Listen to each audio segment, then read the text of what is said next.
Hello and welcome to the Pixel Scandal Nerdcast, episode 36. I'm Kurt. I should probably scroll up. It's probably me. Nightson, what's up? Oreztes. Gigett. As you can probably tell, we are clearly not Endo, and we are also not playing Dark Age of Camelot. That is correct.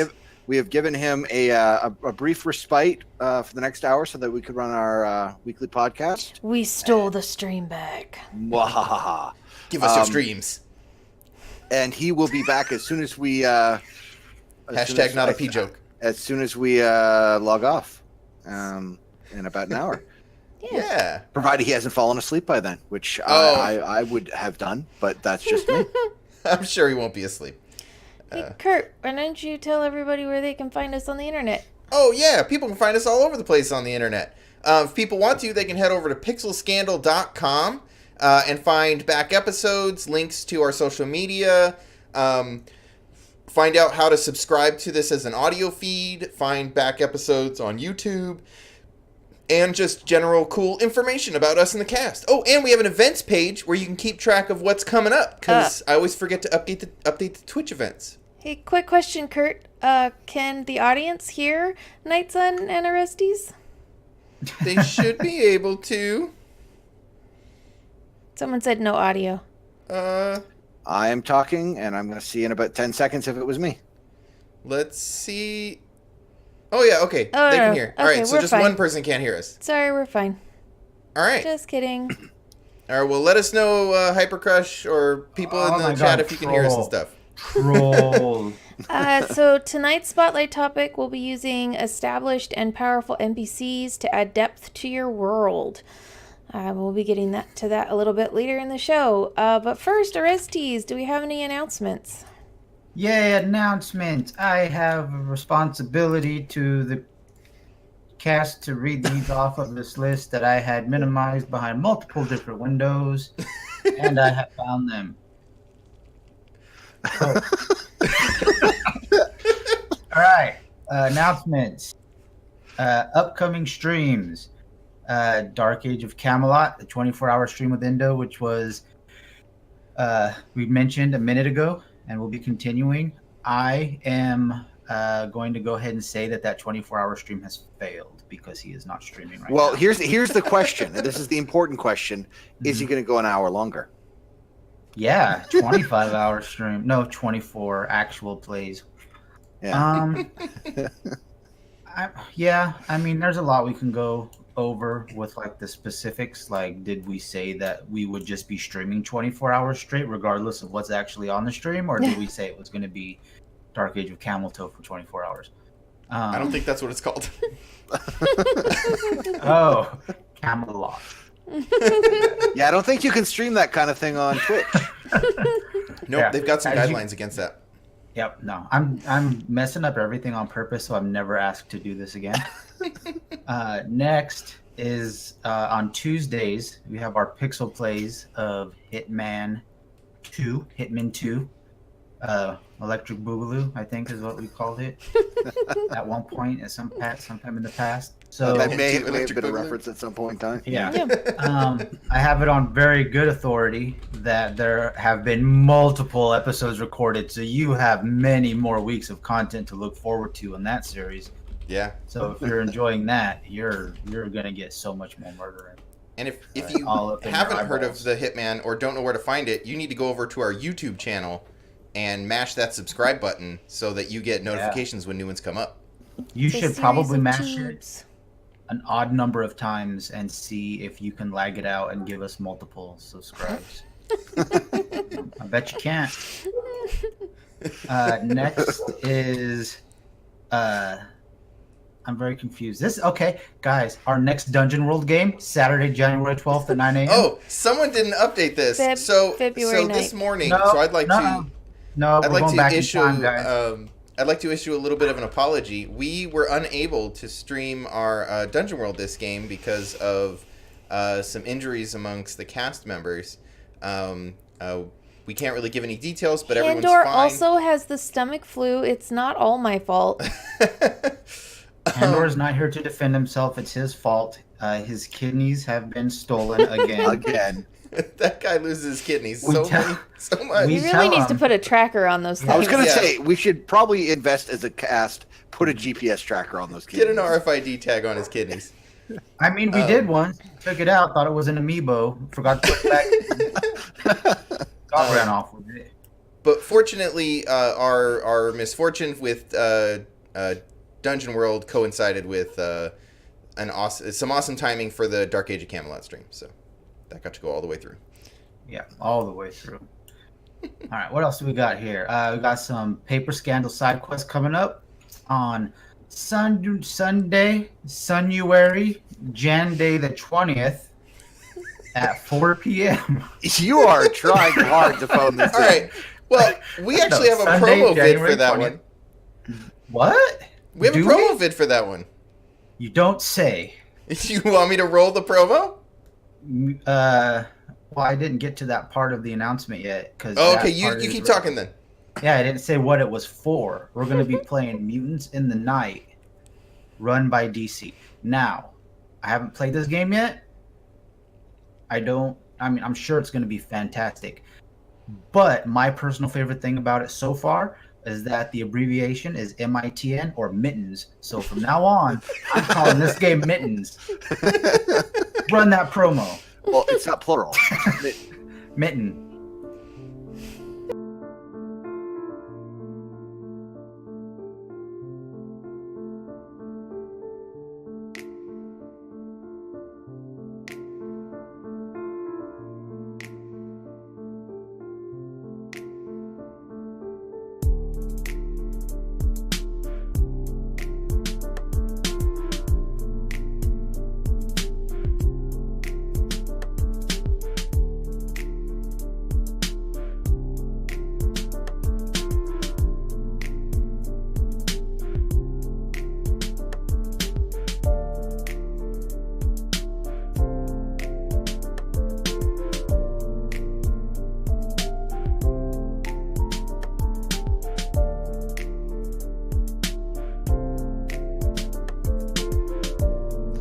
So I was told I was cut off, so it's very critical that I let you know that mitten, you only get one. It's not plural, so one of your hands has to remain cold.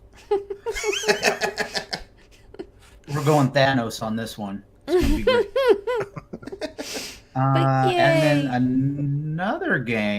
another side quest coming up on Saturday, January 26th at the very reasonable time of 9 a.m. Pacific.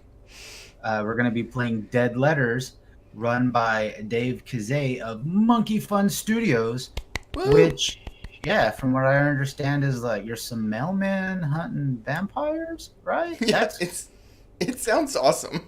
That's Such a an interesting relatable premise. story, really. Yeah. Yeah. I mean, generally, I like to play RPs where I have to go outside of my comfort zone.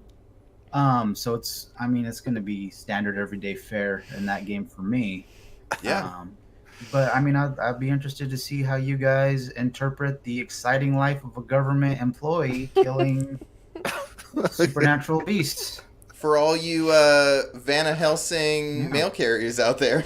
Yeah, hopefully the government shutdown is complete by then, so we'll actually be getting paid for killing our vampires. Yeah, that would be very entertaining. The game is Yeah. literally just shut down, and so you're all sitting at home. Yeah. Wait. Like, I'm not getting paid for this. I ain't going out there. Shit. Oh, now I got to message Dave and find out if he's going to incorporate the shutdown. Oh man. All of our characters are out of work. Yeah, and That's it way we for- turned to hunting And vampires. so free you income. turn to hunting and looting Yeah. vampires Yes. as Yeah. a form of income. Oh my god, that's perfect. Yeah, it's like I had to go request unemployment, and they were like, "Bro, you gotta look for a job." And I was like, "Yeah, I met up with these freelance mercenaries who just go out and hunt vampires in the night. Like, what do they pay? Not nearly enough. I'm still gonna." But there's like 4 of them, and they're all named Vanna. It's so weird. Yeah. Ah. And that's it for the announcements for this stream. So hopefully, Awesome. End of Line will be back next week, and you guys can go back to your We'll take it away from you. yeah. So, guys, what are we excited about? It looks like Oreztes has the first thing. Yeah, but I just did a bunch of talking. Anthem is going to be maybe pretty sweet. I don't know a lot about Anthem. What is Anthem? Anthem, I'm making sure that's right because every time I try to talk about it, I accidentally say Atlas, and that is not pretty sweet. Atlas is poo. Anthem might actually be pretty cool. It's a 4-player co-op, and you have like a mech robot suit, and you fly around, and you shoot bad guys, and pick up guns and bullets, and then you get better guns. It's like a loot game. I've heard it described as like a cross between like Destiny and Diablo and some other games, probably something to do with that. But yeah, I mean, it looks interesting. It's really pretty. I like the graphics, really pretty. Yeah, but I mean, it seems cool. But I've been kind of itching for a co-op multiplayer game to play lately. Still waiting for Monster Hunter. I don't know if that's ever going to be a thing now. But I have I don't my know, code I could use from my graphics card. I should probably use that before it expires. Probably, yeah. But no, I mean, it looks cool. There's some reservations because it's EA. But I mean, everything I've seen, they've done a bunch of streams and whatnot, and they're basically saying like their only monetization there's going to be in-game microtransactions, but it's all going to be, loot boxes. Yeah, it's all going to be loot boxes. It's all going to be pay to win. The more money you spend, the more powerful your gun. I think they said verbatim. So you're literally just shooting dollars at people. Just shooting money. You just have an account and your bullets are monies. Yeah, you're just shooting you your shoot monies. credit card numbers at people. What, did they buy Alids online? Yeah, just reskin it into a mech game.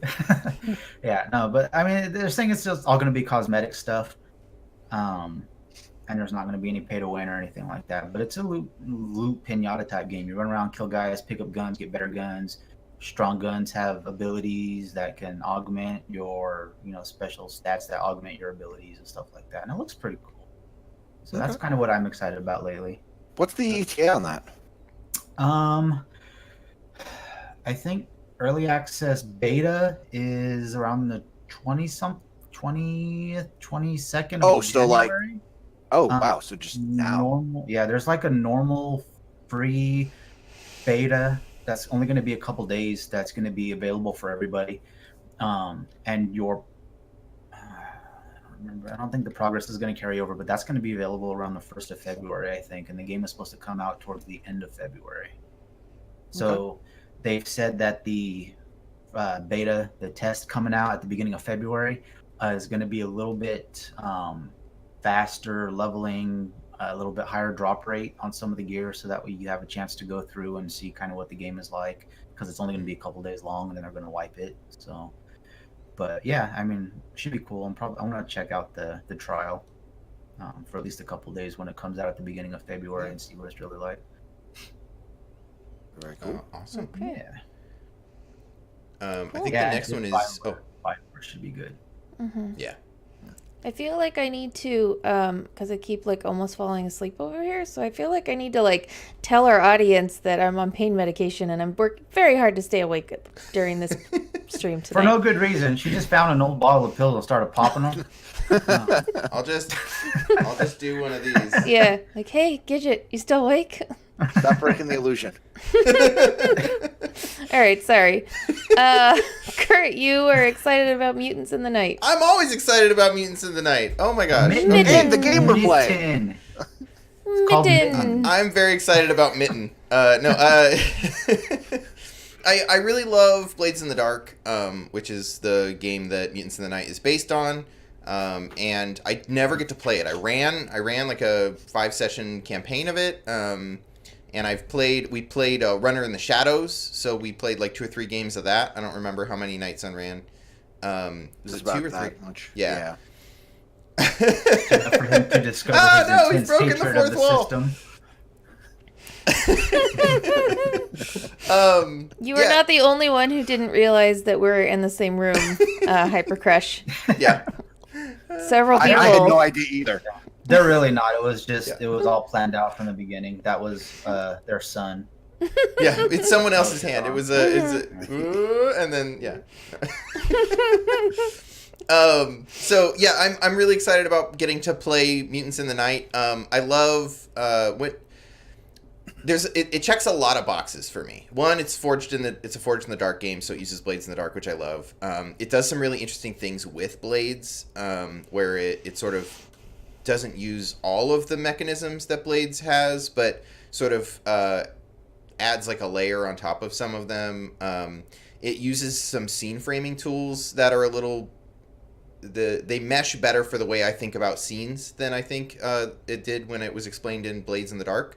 They use a mixture of, I think it's close-ups and wide shots to sort of differentiate, because Blades has this thing where you kind of zoom in and out of the action. Like you'll do like a wide shot where you are talking about setup and you're talking about all the characters and what's happening, and then you'll zoom in on a scene and it'll be like, oh, we'll describe each action of this fight scene.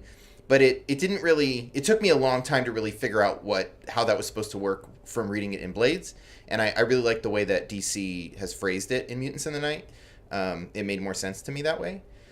And the setting is basically X-Men, right? If things had gone to shit and you're 7 years past that point. It's that like it's the post-apocalyptic future that X-Men is trying to prevent, right? In most of the fiction. It's 7 years since mutants lost the right to be human. They are no longer considered humans. They're technically citizens of the cities in which they reside, which means that the city still has to provide for them, but they aren't human. So they end up in these mutant safe zones, which are like cordoned off areas where they're basically sort of corralled into, for their own safety. But what happens is they don't get the same resources that other communities do. So it's using mutants as an analog for marginalized communities and communities that are basically not supported by the government that forces them to be in those the way they are. And you play the characters that are trying to change that. You're going out and running jobs to better your community. You're trying to, go and interact, like strong arm politicians into not enacting racist laws against mutants.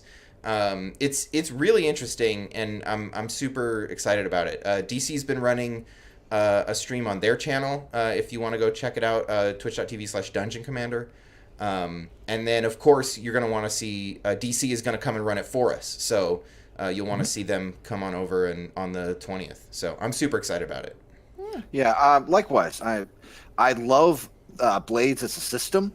I hate the setting. So, maybe this facelift will kind of work. Yeah. Okay.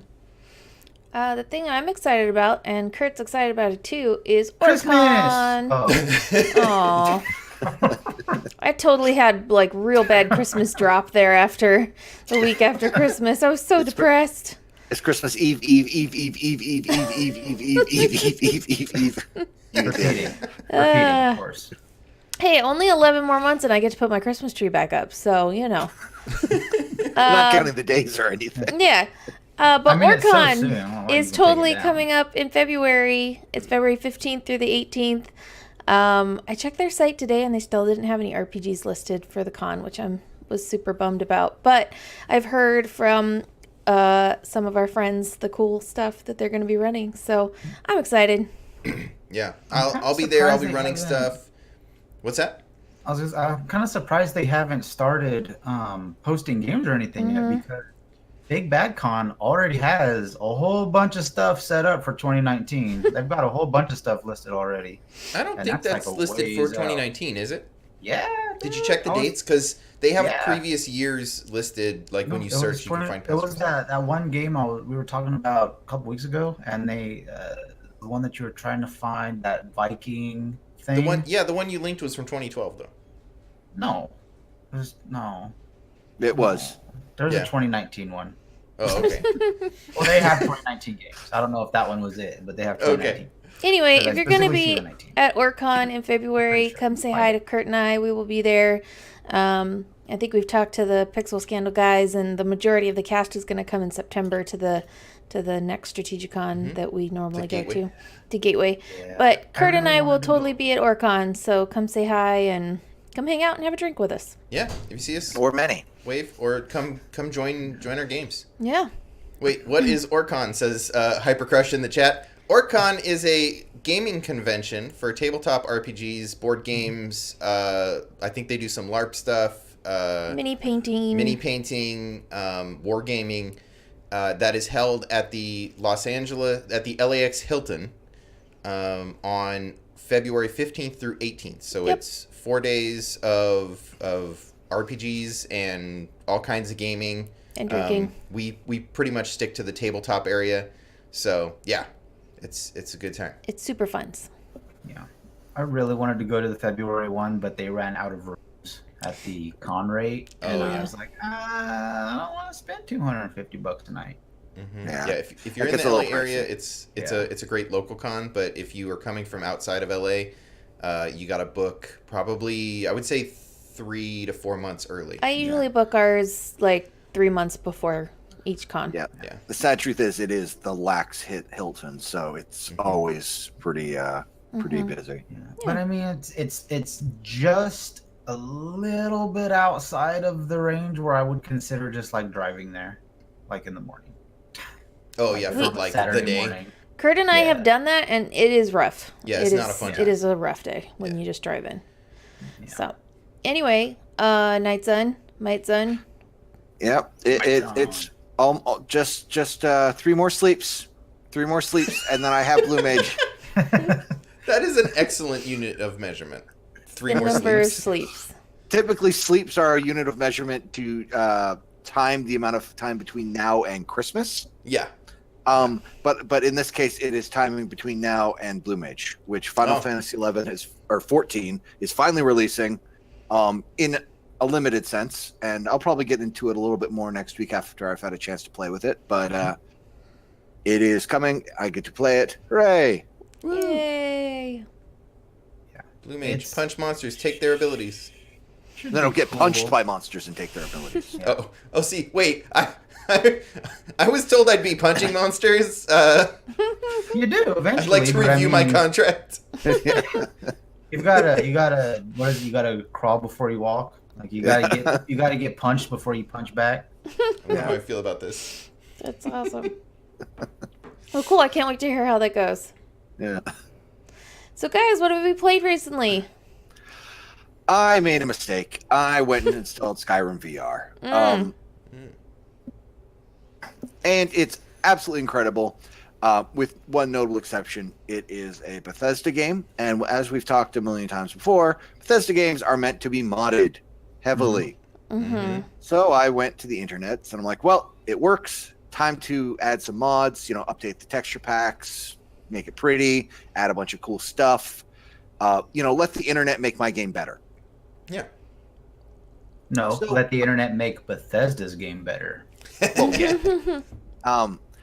So unlike a lot of other modding communities I've been in over the years, Minecraft being the biggest one that I've noticed, they don't believe in mod packs at all. Like, I don't know if it's a fear of people not getting credit for their designs. It might even have to play into that whole cash for mods thing that Steam tried a couple years ago. Right. But there's no such thing as a mod pack at all. So when you have like Minecraft, you just go and it's like, all right, we're going to play Direwolf's mod pack, which has 300 different mods in it. I don't know what any of them are. I'm not going to go hunt down 300 mods that work together in some capacity and don't explode my game. God help me. So I'm like, all right, well, let's try to figure something out. And I found a kind of curated list. It's like, here's all the mods I use. Enjoy. And so it's kind of like click, download, click, download, click, download. I think I ended up with about 100. And so you download them all, install them all, and then you say apply, and then the system says, yeah, these mods don't work together. Here, make them work together. Here's the order they need to load in, or these mods have dependencies, so it's about figuring out which ones go before which. Oh my gosh. Yeah, because I was going to say, last time I played modded Skyrim, there was a third-party program that you had to load all your mods in, drag them in order, and then hit load, and it would load each one like sequentially. This Oh, one's a little jeez. better than that because it Okay. does. It loads them all and then tells you when there's conflicts, so that Okay. it goes, all right, these 30 mods have conflicts. So mod A and mod B, tell me which one I should load first. Which is not a big deal, but it's when there's like 5 of those mods that are all like, this mod depends on this mod, but this one depends on this one, and this one has to be loaded before this one. Becomes a math problem. I actually had to take notes at one point trying to, and then it loads all those mods sequentially in order. So finally did that. That was probably about 4 or 5 hours getting everything set up. Got in game, played for about 30 minutes. I was like, all right, I'm officially tired. I'm going to bed. So all of the normal mods work on the VR. So like the VR isn't a separate client or separate. It is the VR client is essentially this Skyrim Special Edition. So any mods that Okay. work on Skyrim Special Edition work on the VR for Okay. the most part. There are some that don't, but most of them have like a VR tweak that you can pick up and it'll work for you. Okay. But yeah, I got in. It works great. It looks beautiful. And it's super, super fun. I may have gotten eaten. Like, it's super easy to die. And I don't know if that's just because the game is, like, the mods I loaded the game is just harder than I was expecting. So I'm going to have to go back in there and just be a little more careful. But Okay. So I have one question for you. Sure. Does the word calientes ring a bell? Not yet. Okay, then you have not installed the best mod. And anybody who knows what that is. Oh, no. Would you like to enlighten us? Yeah, would you care to share No. with us? Okay. All right. Just look up Skyrim Calientes. Yeah. Calientes. The Go. what was that? Calientes BBBE. Okay. Yep. No, the Have fun. standout mod in the entire list is Dragonborn Naturally Speaking, which Wait, is what? okay. So you catch the reference? Yeah. Yeah. There is a Dragon Naturally Speaking is actually a dictation software that is pretty popular. Yeah, A lot of touch- people use it. Talk to type, yeah. Yeah, and they have Dragonborn Naturally Speaking, in which you can just talk and have things happen. I.e., you can scream "Fus Roda" Okay. and knock all your enemies back. Oh my god! That's Can you awesome. scream? Can you scream "Fusroda" and have that video play of the scientist getting blown back by the cannon? Because that's my favorite part of Fusroda. I don't believe it can load videos. I'm gonna figure out how to make my Google Mini do that on my TV. If I just scream "Fusroda," it just plays that video on my TV. Oh my gosh. But yeah, so I definitely fear that my next door neighbor is probably going to start worrying about me screaming through the walls at some point. Yes, Blake, the Thomas the Tank Engine mod for dragons is absolutely incredible. It is haunting how the train whistles are. It's like, oh my god. Oh, that's awesome. But I'll have to let you guys know more as I invest way too much of my life into it. I think you need to not play that until you're set to stream VR. Oh yeah, gotta get you set up for that. For sure. I can see myself play other VR games in my mind's eye, and I don't think I want anywhere near me during this process. Nice. So it looks like I'm next up here, and we all played this today, so we can all kind of talk to it. But I'll give some background. Back in November, there was a game writing of write a game in a month sort of contest thing. It wasn't one where you get judged or anything. It was just like one of those. There's tons of writing prompts that go around like this, but this one was National. Oh my god! It was the abbreviation was Naga Demon, so I was like, yes, I have to do this. It was National Game Design. a Month write. I don't know. Anyways, but it was write a game in 1 month, basically. And my idea was, so I had written a setting for Savage Worlds called Nuclear Night School, which is 1980s with magic, where magic is mundane, and you are college students who sort of like try to dig yourself out from under the stereotypes you experienced during high school, while also dealing with this world that's bigger than you thought it was. The thing is, Savage Worlds didn't do a lot of the stuff that I wanted the game to do. It didn't deal with like the emotions that magic should, the effect casting magic spells should have on your emotions. It was pretty heavy in the combat, where the game didn't focus a lot on combat. And I don't know, there's just a lot of stuff that Savage Worlds was either too heavy, where I didn't need a lot of the things Savage Worlds did, or it didn't do some things. So I was like, you know what, I'm just going to write my own game. I'll make the world of Savage Worlds, right? I'll make the rules light version of Savage Worlds. So I started working on that, and then I realized that I had to make a lot more tweaks than I thought. So I started, first I brought in things like variable success from like PBTA style games with the Savage Worlds dice mechanic. I changed out the wild, if you're familiar with Savage Worlds, when you make a roll, you roll a trait die and a wild die, which is always a d6. In my version, you roll an emotion die instead of a wild die, which varies based on what your emotional state is, and you sort of move back and forth on this emotion scale. So like if you are feeling angry and you do something because you're sad or because you're happy, it moves your emotional state closer to happy, right, or closer to sad.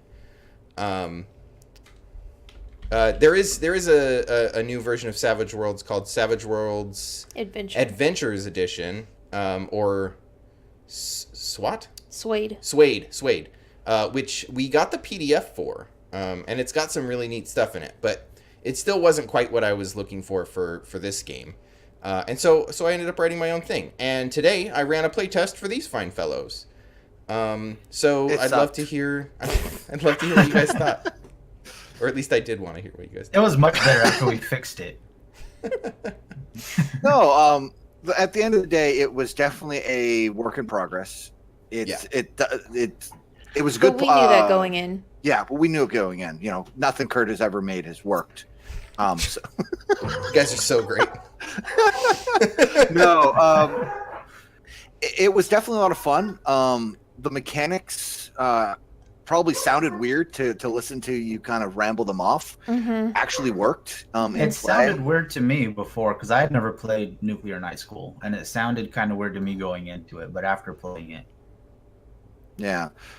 Well, to be honest, all that stuff is completely different from when he read the original version. Mm-hmm. But the mechanics of the emotions going back and forth actually added to it. And to be honest, it kind of informed how you felt on a given situation. Mm-hmm. Yeah, lifestyle coach specialist. I haven't lost one yet. But definitely still needs some tweaking, but it was a great first effort, and I am confident that it will actually be pretty decent once some of the kinks are ironed out. Well, I have a feeling we're probably going to be talking about it on and off for the next couple months as you kind of play with some things. And I know I had some couple ideas that we could kind of tie in some of the development and some of the development points into some more succinct, overarching topics, and go with that. Something I thought was really interesting about it was Kurt was kind of coming from a story game bullshit kind of angle with it initially. And the suggestions that Oreztes and Nightson made today added a little bit more like crunch and trad, just a little, not a lot, but a little bit to it, so that it feels like it's got a little more like meat to it, but it's still really well written in a way that it works really well with story game bullshit, but also has progression and math. There's not really a lot of math. No. But yeah, I mean, there's definitely. I think afterwards, there's definitely going to be more of a sense of progression. I definitely like that there are going to be tiers now, similar to kind of how Savage Worlds does their heroic, veteran, legendary, all that stuff. Or That'll I mean, be if your you decide to college implement classes. it. But yeah, I mean, I kind of like that there is going to be some sense of progression because before, I mean, I've only played it the once. For one shot, it was like, oh yeah, this is cool. I don't know how this would be like in a campaign right now, but I don't think right now it's designed to be played as a campaign because it's still really early, like pre-alpha testing. I think what this was called. Yeah, we're definitely testing a few specific mechanics. I'm at minimum viable product right now. And for me, I'm definitely the kind of person where it doesn't matter who makes a system or what it is or anything about it. I'm not gonna like it until there is additional material because I like having a lot of options for character creation. But I mean, yeah, I liked it. I thought it was fun. I enjoyed playing it. I wouldn't mind playing it again. Which even sounded like Mrs. Oreztes was having fun with it. So I think that's the thing that I thought was really cool about it was that Mrs. Oreztes isn't a huge gamer, and by halfway through the game, she had picked up and knew the mechanics. She had figured out like, because I feel this way, this is the dice that would go to the thing that I'm doing without having to like look at somebody and go, okay, so what do I roll here? The mechanics were easy enough, but also interesting enough that someone who doesn't have a lot of RPG experience was still able to do it and seemed like she was having a good time. So, and it is very easy to separate the role players from the role players in this game with the emotions, because it's like, man, if I feel this way, I get a D8. How can I make myself feel this way about doing this action? Right. I really want that D8. Right. You know what's funny? As the kind of the paramount king of ROLE players of our group, I actually didn't find myself doing that once. Yeah. What I think is funny is for you guys saying, I'd like to play it again, is about the highest praise I think you can get for an RPG at this point. I think we all are pretty critical of RPGs, and so just wanting to play it again is as good as we get with huge compliments on new games. So, I mean, the fact that you guys are like, yeah, I'd play it again, I'm like, yeah, sweet. That's I did a good job. Yeah, Kurt's on the right track with things. So yeah. Like, to your face, we're gonna be like, oh, nothing you do works. Yeah. Play it again. Oh yeah. Well, I mean, you guys have told me in the past. Between the lines.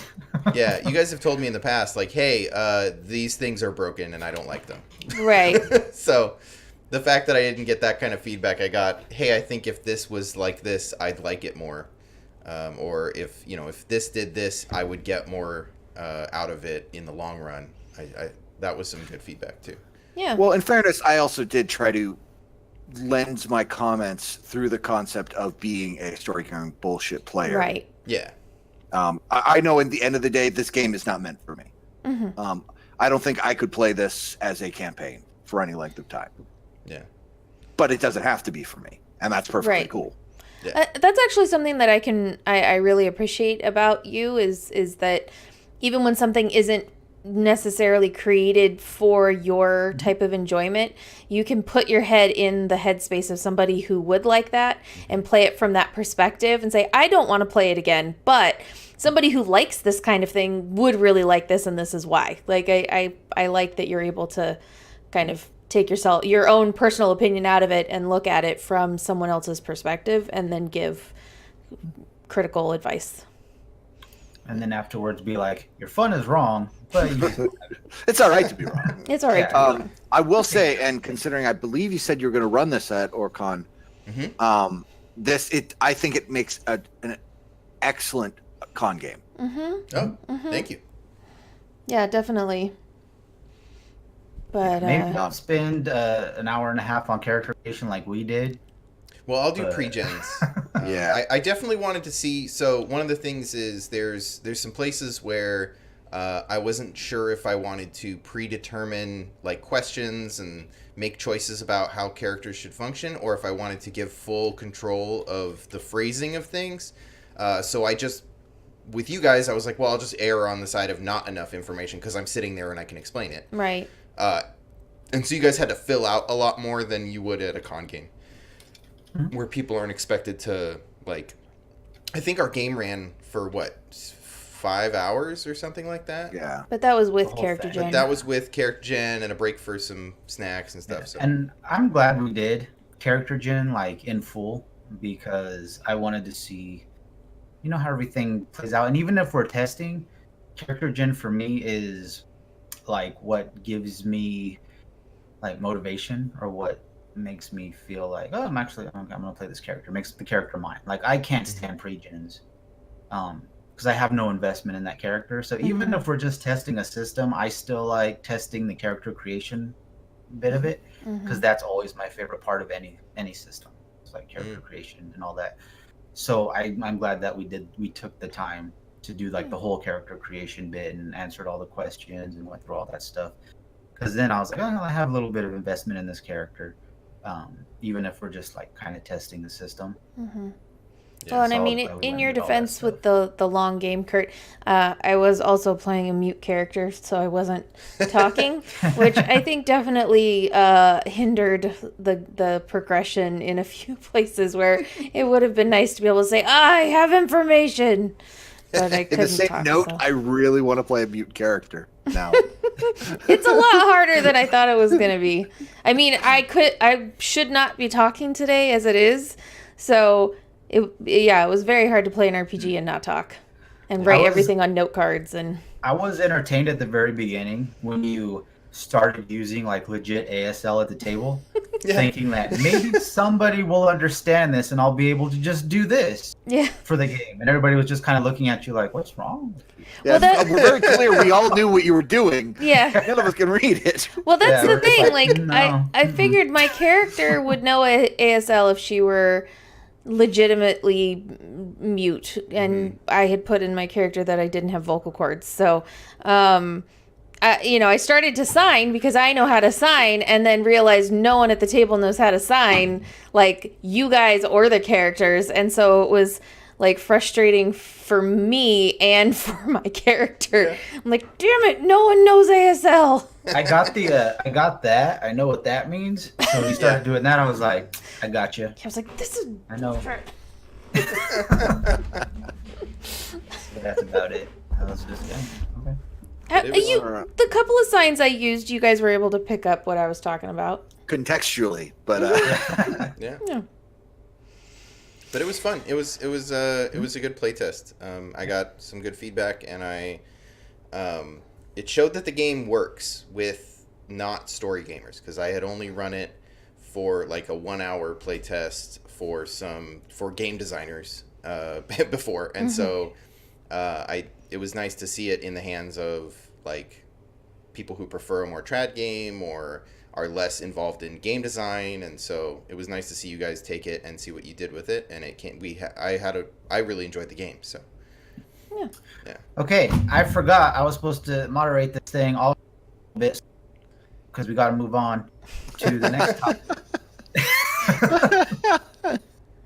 All right, so moving right along to the spotlight topic. So recently I happened to be flipping through an old Shadowrun book, just out of the blue. The old Renraku Arcali Shutdown, which is a super awesome lore splat book. 99% of the book is pure fluff. It is just, here's what's going on, stuff, and then 4 pages at the end that are actual game mechanics. The kind of thing that I would be absolutely upset with years ago if I bought for like a D&D style game. It's like, what the hell? Like, there's nothing crunchy to use here. This is worthless. But there's so much cool setting information and cool plot threads to add that basically enabled me to build a campaign around the arcology that we ran last year, I think. The year before? I honestly don't remember now. It's been forever. 2 years, 2 years ago? Maybe? We might have finished it like beginning of this year. Last year. Or last year, beginning of 18. Yeah. And one of the things that always struck me as interesting rereading this book is how integral the characters of Shadowrun are to the setting. You know, Fast Jack, Captain Chaos, Dodger, all these, like, typically most of them are the Deckers of this. Yep, that's about right. 3 pages can tell most Shadowrun stories with it. Yeah. That actually sounds interesting. I like World of Dungeons. Yeah, I will have to take a look at that. But anyways, all of these characters are critical to how the story is even told. And so it makes sense that anytime you tell a story involving or like using the setting, that these characters are real, they interact with people, and they're there. They add so much life to the world, knowing that there are these powerful individuals out there doing things.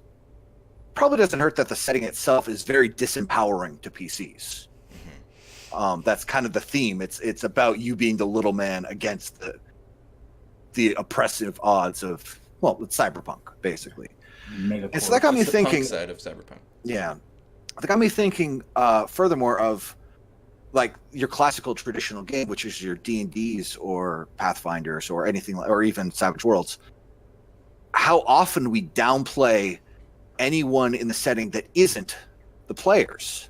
Mm-hmm. It's very rare. Like the traditional Greyhawk setting, can you name me an NPC? In Greyhawk? Yeah. I don't know. Was Elminster in Greyhawk? No. Forgotten Realms. Forgotten Realms is one that actually kind of played up some of the NPCs. But my point is, most DMs tend to downplay anyone who isn't the PCs. It's all about the PCs being awesome, doing awesome things, going out and, you know, killing the dragon, saving the princess, doing all that nonsense.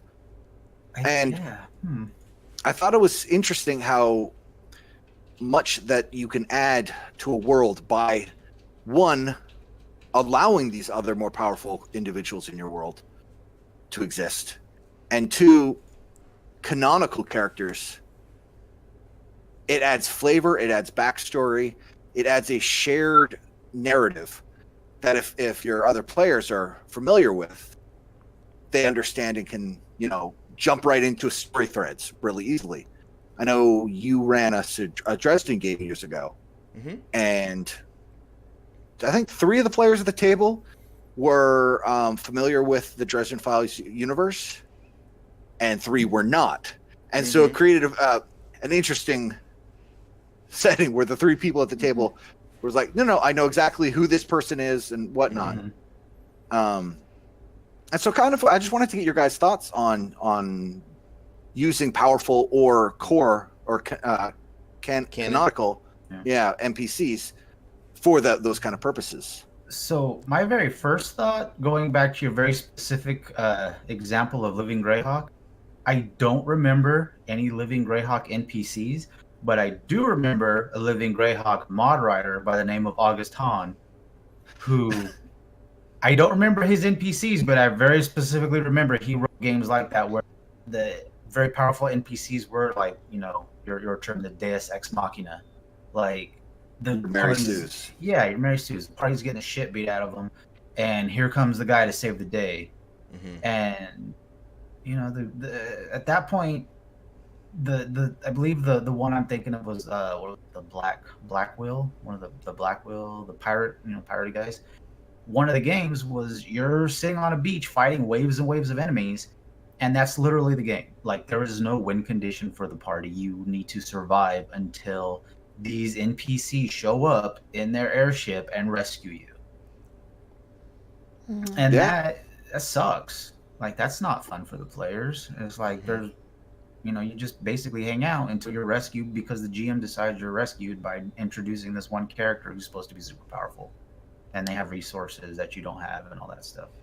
Yeah. Go ahead. I was gonna say, I think your Dresden Files game is a really good example of how using those canon characters can be effective, as long as you need to limit the amount of time your PCs interact with them. Like, I think you had Rodriguez or something come in. Yeah, Carlos. Carlos Rodriguez. Carlos Rodriguez.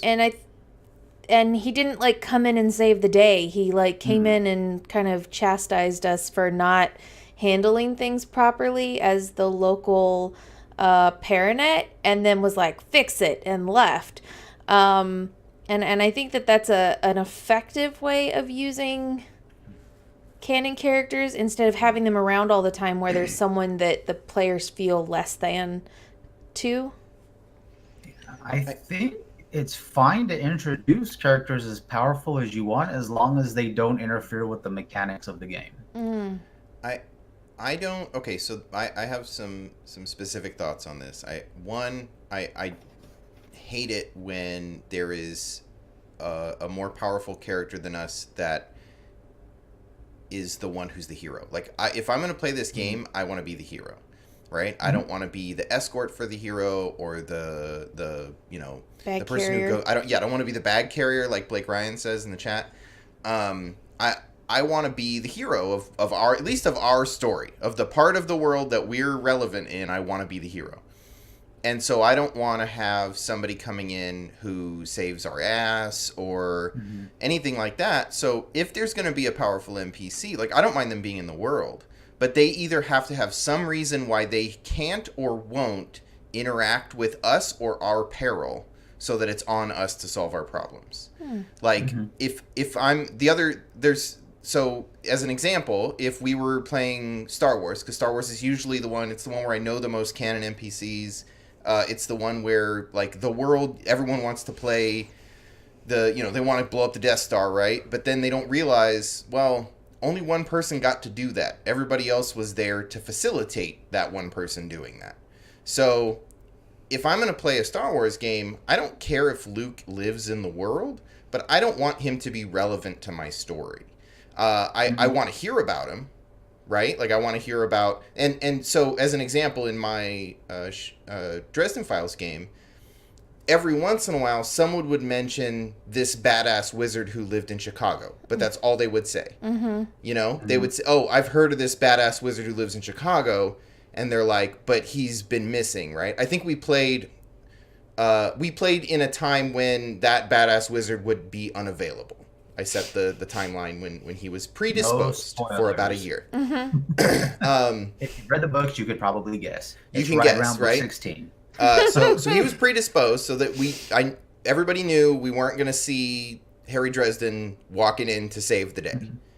I did like the way that Ramirez came and went. When the game started, you guys had your own warden, and I promptly killed them, so that you guys were on your own and didn't have anyone who was your boss. And then I had a faraway warden show up and say, hey, this is how you set up a Paranet, and here are some things and resources that you can use, but I'm leaving. Like, I'm busy, I'm overworked, you guys got to take care of this on your own, I can't do it. If you ever get into trouble, you can call me, but odds are I'm not going to make it, right? So that, they know where they are in the world, but that person is not available to save the day. They're definitely not needed to save the day. Like, don't make me Biggs, or don't make me the one who's supposed to clear the trench run so Luke can blow up the Death Star. Yeah. So my question is, though, like, when you're using powerful NPCs like the queens, the Queens of Fairy? the Queens of Fairy, like, how do you incorporate powerful NPCs like that into a game without it being like, this is a fucking queen of magic, how do I stay relevant? So my flip side to that is powerful villains are fine. If you want to put Darth Vader in there, sure. Yeah, but you can't kill Darth Vader. He's a canon character. What do you mean? The canon stops when we start. For me. Oh, yeah. So I can shoot Darth Vader in the face. I mean, he's going to block the bullet, or the blaster bolt, but... Yeah, I'm definitely of the same opinion. The second our game starts, any canon is immediately gone. We might implement some stuff canon that may happen later on, but if somehow you overpower Darth Vader, well, he's dead, and someone else is going to take up that power vacuum, and he's your new monster of the week. Yeah, and I think it kind of depends on the power level of the players. Like, if you're starting a new Star Wars game and you're level 1, why would Darth Vader even know you exist? Why would he even be around you? Like, why would he concern himself with you enough to like even look in your direction? So you could introduce him, but I mean, he's not gonna notice you. That's a good point. What's a level 1 guy gonna do? Run up to Darth Vader and try to smack him in the face with like a vibroblade or something? No. You never slap the dragon. I mean, Oreztes you has have slapped a dragon. Yeah, it was an accident. I was trying to miss, but I crit. All right, in my defense. Stupid lazy warlords. And yeah, I think that's the key point to rely on, that you kind of have to have appropriate problems for appropriate people. Yeah. Mm-hmm. The reason Elminster can't come in and save your day is because he's busy fighting, Loth. Yeah. Right. There's a multiverse to make sure it doesn't explode. Like he's busy. Literally keeping the elemental plane of Jello collapsing in on itself. So, it's a lot of work. Oh, yeah. Jello! Why didn't? Sorry. The problem is there's always room for Jello. I just realized I can eat Jello. Sorry. Yeah. The problem is there's always room for Jello. So the elemental plane of Jello can constantly hold more Jello. So it's unstable. It's always at risk of collapsing in on itself. Yeah. Once you can only have so much mass in an area of space, and if you constantly start cramming so much Jello, eventually that is a very good point. So what are some of the benefits of using these powerful NPCs in your storytelling? Strictly storytelling. Well, it adds to your world. You know that they exist. The world feels more alive when there are tales and stories and experiences that are not related to the 6 people sitting around your table. Mm-hmm. Makes the world bigger. Yeah, it's very, very easy. And I'm sure everyone has had an experience, usually with their first game of D&D kind of thing, where the town you're in only exists until you walk out of its gates. And then it no longer exists. Nothing happens there. You are the only important people that exist. And then when you go to the next town, oh wow, this magical new town that exists that's only relevant insofar as it interacts with us. Right. Mm-hmm. I think that's an interesting point that you make, because I ran a 5th ed game for Kurt and some of his coworkers, and they had left a town and they had some bad guys on their tail. And so at some point they went back to the town, and the town had been like raided by those bad guys. And they were like, what? How could anything have happened in this town? It's like, we weren't here. Yeah. So D&D it just, characters everything don't have passed. Object permanence. Yeah. It's I was like, no, you exist beyond the borders of my playmat. I was like, no, you guys led the bad guys here, and so they raided the town looking for you. Oh, okay. But yeah, it's the players themselves were like, what? That's not a thing. Like, I think it'd be pretty interesting to run across the power vacuumed villain that was created by Drizzt killing the previous bad guy in a location, and then going on his merry way to the new place, and now the new warlord comes and makes your life miserable. Mm-hmm. You don't interact with Drizzt, you never see him, but his actions still create waves in your environment, and as such, the world is bigger for it. Mm-hmm.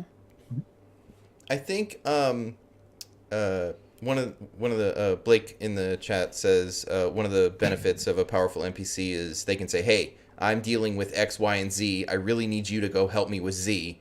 And it gives the player some options to say, well, we're not good at Z, but we can handle X, right? So that's kind of neat. And a reason that they're stretched beyond their means. But the thing I was going to say is one of the campaigns that I've seen that did powerful NPCs really well was Critical Role. Matt Mercer does an excellent job of basically building canon NPCs. He's got Allura and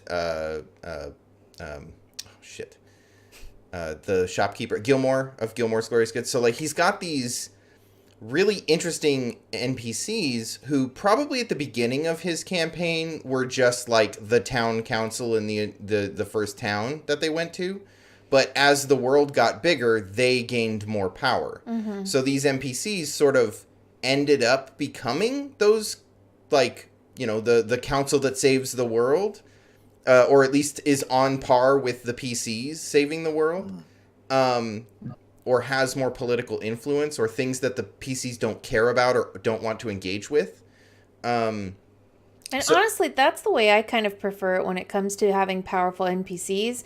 I'd rather, like, have these characters that were created specifically in this story that become, like, I'm emotionally attached to them as a character because they've been in my story, and they're an NPC who is probably more powerful than I am because they're this dragonborn wizard that lived in the tower that we met that helped us solve that problem that one time. But now, like, there's a bond here, and I know they're more powerful than I am, but I want them to be the, like, sage wizard that's going to answer and help me, rather than having, like, a really powerful canon NPC that's like, well, meta, you know, me outside the game knows who this is, but my character hasn't ever met this person before, so why do they have any connection or respect for that character?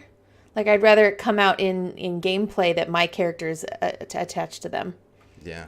Well, there was some kind of similar to that, going back to the Living Greyhawk thing, which was something that I absolutely loved. Like, when I first started playing tabletop RPGs, was playing Living Greyhawk, D&D 3.5.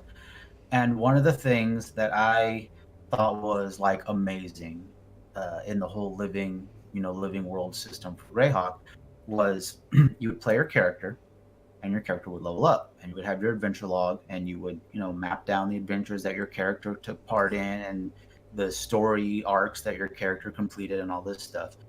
And if you played so much to the point where your character hit level 16, that character was retired. You could no longer play that character in Living Greyhawk. But your character then became a canon character in the world that became an NPC that these mod writers for Wizards of the Coast would get your character's name and stats and say, hey, this dude from California hit level 16 on his monk. This is an NPC in the world now. We can write this guy into our stories, into our mods, and other people around the world can experience this dude's character because he leveled him up to this point, and he is super powerful in this world. He's too powerful that he can go out and play with everybody else. But he's a story guy now. He's a story, you know, character in the world now. And I thought that was amazing. Like, that was my ultimate goal. Never made it. I hit level 11 on my monk, and it was super fun playing it. Just because I came in, you know, towards the later end of the Living Greyhawk cycle. But I thought that was, like, the most amazing thing. When I first heard that was a thing, I was like, that is super freaking cool. Because the living thing was all around the world. Like, the Living Greyhawk was all around the world. Every part of the real world had a different region that their stories took place in. And, like, we were in the Pale, right? Like, California, I think, was Goddamn Pale. Fulton forever. No, Central California was the Pale. If you went even as far Bakersfield, it was a completely different place. Yeah. Not horribly religious prosecution and racist. Yeah. Well, yeah. But I mean, I thought that was Are you talking amazing. about the Central Valley, or are you talking about the Pale? Because now I'm a little confused about what we're talking about here. No, but I read that online and first informed that was an option. I was like, this is fantastic. Like, I am super stoked just at the possibility that the time I invest in this character could potentially, it doesn't have to be, could potentially wind up in somebody's game, like in Australia. They could be like, oh, there's this badass monk from the Pale named Cairn, and he just runs really fast, and one time he suplexed a dude off of a pirate ship through the deck, through the bottom of the ship into the ocean. It was amazing. And I was like, yeah, it was. I remember that. I rolled good. Yeah.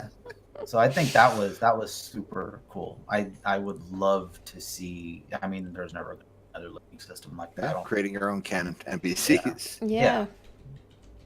Well, I think that goes back to what I was saying about actually caring about the NPCs. Yeah. Yeah. So, someone said something in the chat about, or Blake was talking about anime characters having a mentor who was a super powerful NPC, and then ultimately that person dies and passes on their cause and probably the struggles that go along with it to the young character.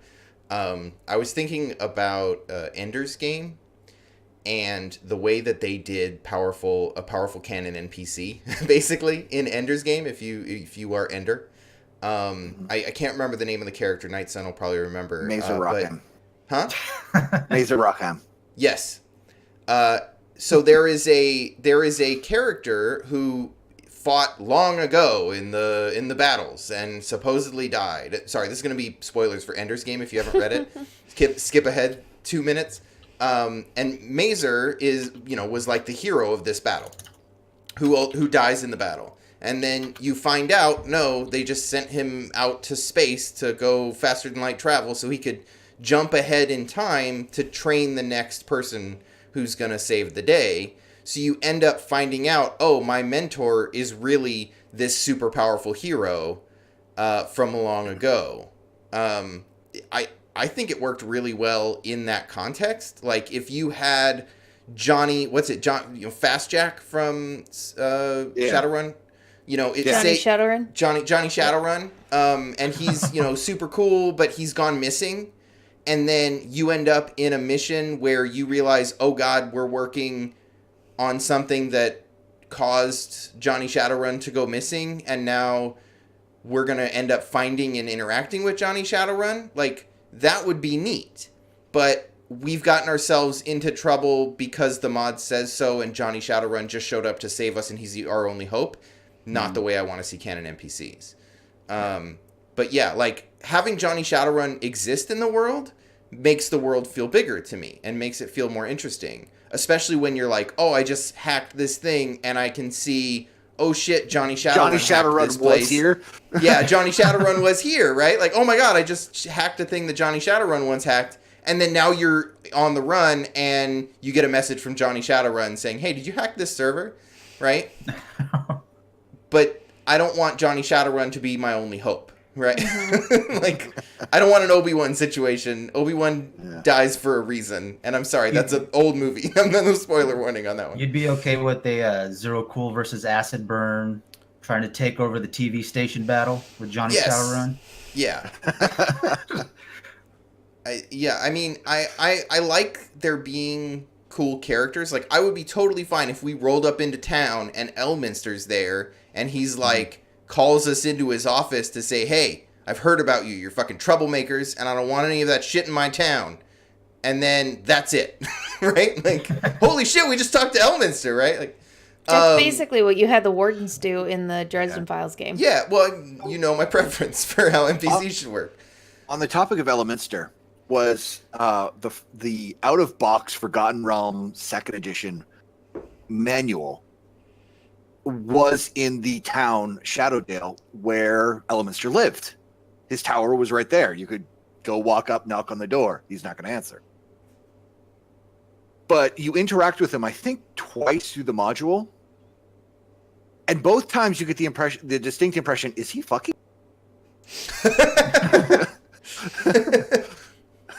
Like, reading through it, one of the occasions is if the party is low, have him wander by. If the party is what? Low on health. Oh, okay. Oh. Have him wander by, trying to teach his dog tricks, and he keeps just shouting, heal, heal. And one activates and heals the party up a little. He's not even paying attention to you. That's awesome. See, I mean, that's kind of funny, right? But that's not, that's not the pitfall of we're second fiddle in Elminster's story, right? Yeah. So that I think cool canonical NPCs can be really interesting as long as they are either far away or don't have a way to engage with my narrative, or like they're not the Deus Ex Machina. Or at least if they are involved in your narrative, they are involved with an ancillary. They are doing they are doing the other job that's assisting you, right?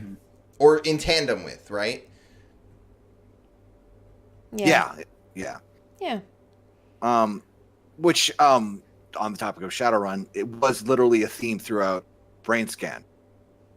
A module where you were nearing the end of the series, you were interacting with a couple of the key NPCs, but they were doing stuff a lot while you were doing your stuff. And so at the end, when you report in to turn in, they'd say, okay, and here's how our thing did, kind of stuff. Right. So they're acid burn and zero cool, and you're Nikon going, I gotta save all your asses. Exactly. With my help, we could do it in 3 minutes. Go watch Hackers, y'all. But at the end of the day, I think it's critical. Otherwise, you have situations like if you look in a lot of the Marvel Extended Universe now, where there's this horrible world-ending problem, and they just ignore the fact the Avengers exist. Oh, yeah. And it feels weird at times. Yeah. Like, it was one of my favorite moments, actually, probably only favorite moment from Ant-Man, the first one. They're like, holy shit, this is a real problem. Someone should call the Avengers. Yeah. Yeah. And then he's responded with, no, we can't call them this whole thing. It's like, that's all I wanted. I just wanted someone to acknowledge that we need Superman to come and save us. Oh, we can't get Superman. All right, Yeah, fine. why is there a good buddy, reason we're you're not it. doing that? Oh, good. Okay, there's a reason. They're busy. All right, fine. Well, awesome. Does anybody have any final thoughts on our topic here for tonight? I think I just threw out mine, so. I think we need to go. We need to play Dresden again. I would like to second that. We should totes play Dresden. Now that I'm actually caught up. Yeah, now that Nightson actually understands what we're all talking about. I need I to do make think a new character though. Me too. I can't play Alice. I do think there's a third part to this that we didn't cover today that we'll probably cover in a future episode, which is how do you handle deities and gods The in your most games? powerful of NPCs? The most powerful of NPCs. But I believe that we've got an episode coming up on that I think specific we'll topic. do a whole so... episode on that topic. So Yeah. keep an eye You out could for also that one. argue characters like Elements are basically deity level. Yeah. Right. Well, and the Queens of Fairy, right? Right. Yeah. Right. Oh, cool. Hey, Kurt, do you want to tell people where to find us on the internet? Yeah, I sure do, Gigett. So if people want to find us on the internet, they can go to pixelscandal.com. Pixelscandal.com. Not Pickle Scandal. Not Pickle Scandal. Not pickle sandals. Not Pixel Sandal. Pixelscandal.com. And find back episodes of the show. They can find events coming up. They can find links to our social media so they can keep an eye out for go live notifications. They can find the link to our Twitch if you're watching this on a VOD or listening to it in audio. If you're watching this live, you can find links to our those are very different websites. You can find links to our past episodes there. You can find how to subscribe on iTunes or Google Play, or just get a link to our feed. You can also find out how to support the show. If you'd like to support this show, you can do that in two ways now. You can sub on our Twitch channel at twitch.tv/pixelscandal, or you can support us on Patreon at patreon.com/pixelscandal. So you can go over there. We've got some tiers at $1 a month, or I think it's like $3 a month and $5, and there's different rewards for different tiers. So we're gonna start generating behind the scenes content and putting that up on our Patreon. So if you're interested in that kind of stuff, definitely head over there, and that's one other way you can support the show. So Or you can send me your money directly, and I promise to share it. And Endo will be back with more Dark Age of Camelot. Probably. Well, Maybe. we're I taking don't bets know. on whether or not he fell asleep during his short break here. Probably not. I think he was continuing to play. But he should be back with his 24-hour stream of Dark Age of Camelot very shortly after this ends. Yeah. So stay tuned. yeah, don't Thanks go for anywhere. We'll be right back. And Maybe. we will see you next Saturday at 8 p.m. Pacific Standard Time for our next Nerdcast episode. Yes, we will. All right. Well, thank you, everybody. Have a good night. For what? Bye. Thanks, guys. Bye. Love you. Love you.